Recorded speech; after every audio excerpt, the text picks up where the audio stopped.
we're going to stick now with our coverage of that bitter cold we're experiencing.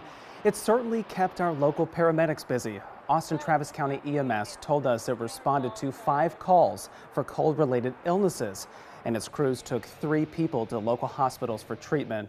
Joining us now to talk much more about that winter weather response is Captain Christa Stedman with Austin Travis County EMS. Captain Stedman, welcome and thanks for being with us. Happy to be here. We just shared those numbers that you all passed along with us about all the calls you've responded to so far. So are there any updates to those numbers, and what can you tell us about the nature of them?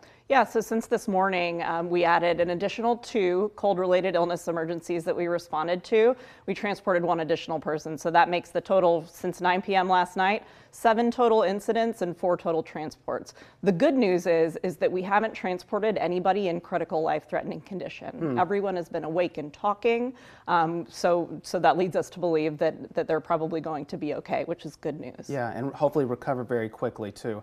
I want you to also mention about the cold weather shelters that are available from the city's perspective, because some people still may look for a place to go tonight and they will definitely need it. Sure, so we certainly encourage anybody that needs a warm place to stay the night to go ahead and register for those cold weather shelters. You can do that between 6 and 8 p.m. by going to One Texas Center at 505 Barton Springs Road, and you can shelter overnight. We actually just decided that we're going to activate those shelters on Friday night too, so they'll be open tonight, tomorrow night, and Friday night.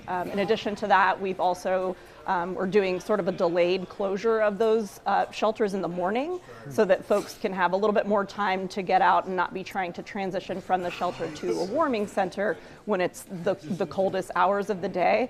We've also got some of our downtown libraries opening a little bit early as well. Okay, so lots of resources available for people out there. Turning back to what the paramedics deal with themselves, what kind of training goes into preparing for very cold weather like this and responding in that? Yeah, so anytime we have weather that's at the extremes, whether it's cold or hot, those sort of illnesses are going to be at the top of our minds. So when we start talking about weather like we're seeing right now, one of the first things that we're going to be thinking of is this hypothermia, and the same goes during the summer with heat stroke. Sure, yeah, I mean both extremes there too. And how are paramedics themselves staying safe when they're going out of the calls? Because your safety is important as well. Yeah, I mean our crews are out working in this weather.